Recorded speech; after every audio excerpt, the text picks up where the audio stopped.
Today we are talking about how our family boils down our sap to make syrup. So come along and I will show you our setup.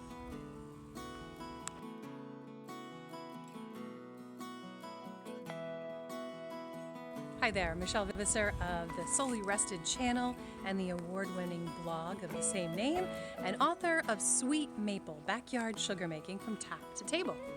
Because I wrote a book about the subject, people are often asking me how we boil down our sap. So today I'm going to take you behind the scenes and show you our setup. Don't be surprised, it is nothing professional. We could have built a homemade evaporator using cinder blocks and some stainless steel restaurant style steaming trays, but we choose to boil over propane, mainly because we don't want the added, what we see as hassle of using firewood, because if you're going to use wood to keep your sap boiling, you need to be continually monitoring your fire and continually adding wood. So, and of course it also has the year-long responsibility of chopping and cutting wood, which we do that to heat our home. So we have a lot of wood responsibilities, if you would, just for heating our home. So we choose to not do the extra wood cutting that is needed to boil our sap for the 6 weeks of sugar making season. And like I said, we also prefer the,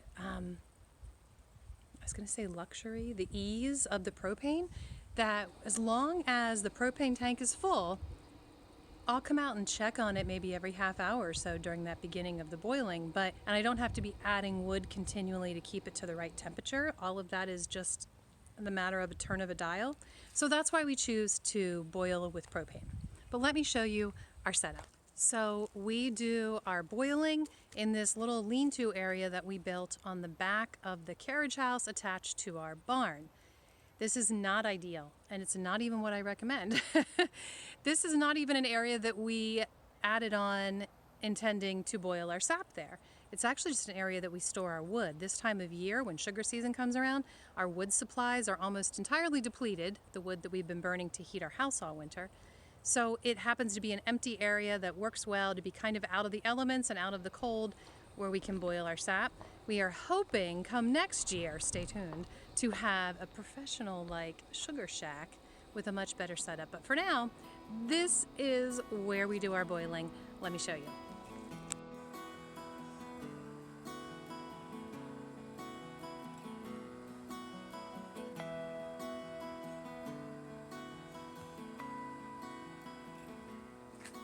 So we use 2 turkey fryers, and we have a couple restaurant style pans as well.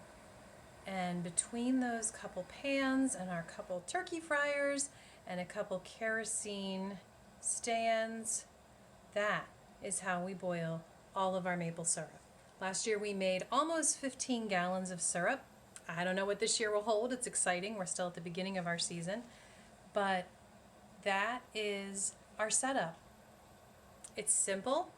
In fact, it's almost too simple. We would much rather have a giant evaporator and be doing it more professionally, but we don't have the capability right now for that. So we have been doing it this way for 5 years now.